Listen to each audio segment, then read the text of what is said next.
Oh, hi everyone, it's Jordan again. And for today, we are going to be knitting together as you and I talk. See? What do you think? You like it? So why are we going to be knitting, you might ask? Well, that's a good question. First of all, I just like knitting. It's very soothing to me, calming. But the real reason I got to thinking about knitting is because of the verses that we're going to talk about today. It's going to be Psalm 139, 13 through 14. So let me read you the verses, and then I think you'll understand a lot better as we talk about them a little bit more. This is David talking about how God created him, how God creates us. He says, "For you," talking about God, "for you created my inmost being. You knit me together in my mother's womb.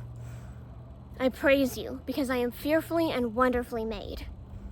Your works are wonderful. I know them well."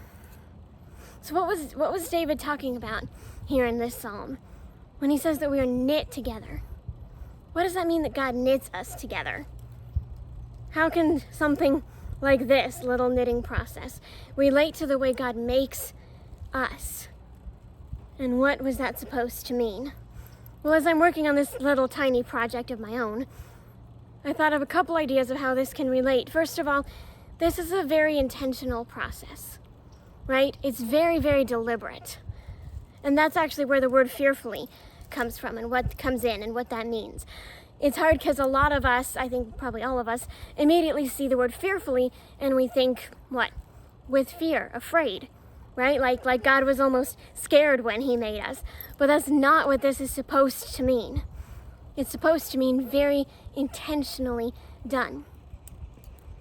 Along those same lines, it's very detailed. It's a very hands-on process. See, look at me as I'm knitting this together. Can you see it? Each strand, each new piece of yarn, I'm putting together. I am making this piece by piece, putting it together. Very hands-on, very deliberately. I'm choosing to do it like this. And I think that shows the incredible love that God has for us, that he chooses to do it like that. Because think about it, he is God. He doesn't have to take such care while he does it. He could snap his fingers, he could say a word. He could just speak it into existence and have it be so. But he loves us so much, he takes so much care with hands-on creating each piece of us. That's the incredible love that God has. And God makes no mistakes. God makes no mistakes. Unlike me, where I could very easily make a mistake. I just did a minute ago when I said, whoops, I made a mistake while I was doing this knitting and I had to go back and fix it, or otherwise it wouldn't have come out right. But our God doesn't make any mistakes. So if there's a part of you that you've always felt is maybe a mistake, or maybe you struggle with feeling like you're just a mistake, please know that's not true. Please know that's not true.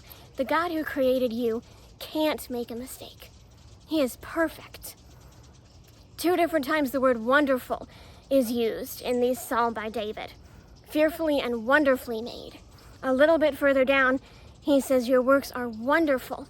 I know them well. God created perfect.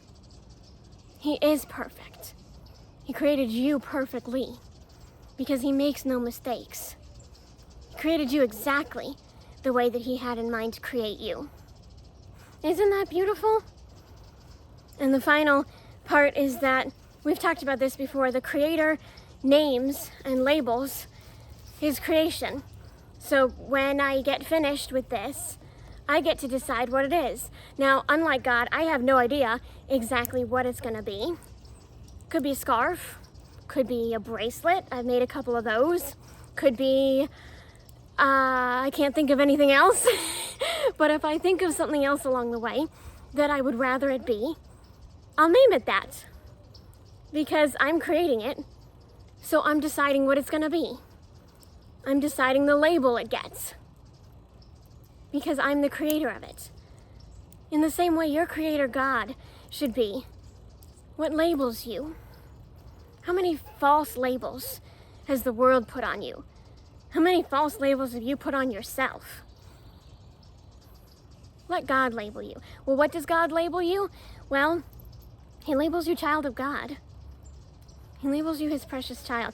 Think about that verse. I don't know the reference, but see the love the Father has lavished on us, that we should be called, labeled, named, children of God. He calls you his child. He calls you his beloved. He calls you chosen. He calls you priceless. Those are the labels that he gives you, that your creator has given you. And those are the labels that we should cling to. Not anything that the world's put on us or that we put on ourselves. The labels that God gives you, your creator who made you.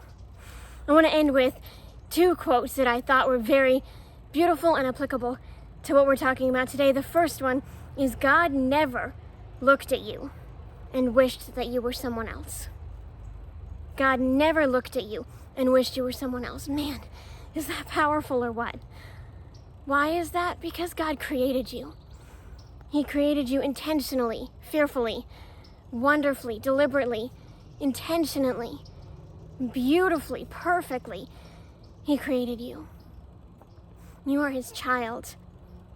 He loves you, and he never looked at you and wished you were someone else. And finally, you are God's masterpiece. You are God's masterpiece. Think about that today. Thank God for that today.